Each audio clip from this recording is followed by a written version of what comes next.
Trump ने अभी अभी ईरान को बहुत बड़ी चेतावनी दी है। ट्रंप ने ईरान को होर्मुज पर समझौते की डेडलाइन याद दिलाते हुए कहा कि 10 दिन का अल्टीमेटम खत्म हो रहा है।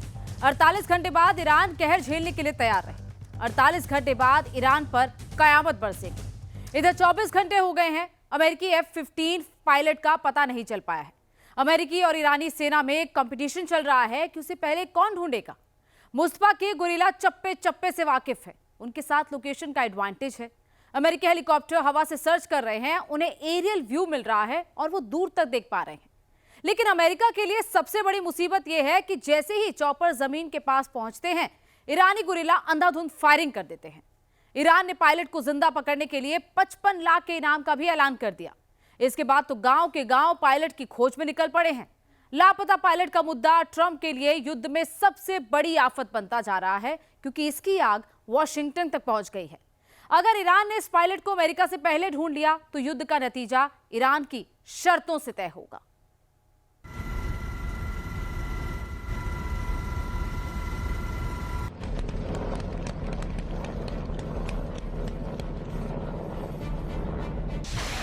ट्रंप के जेट भाग रहे, मुस्तफा बहुत मार रहे।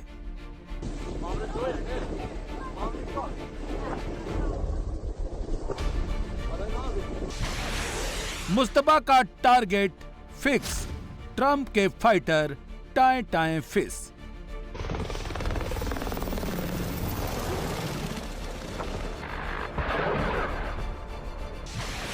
ट्रंप को बड़ा फटका, मुस्तफा ने जोर से पटका।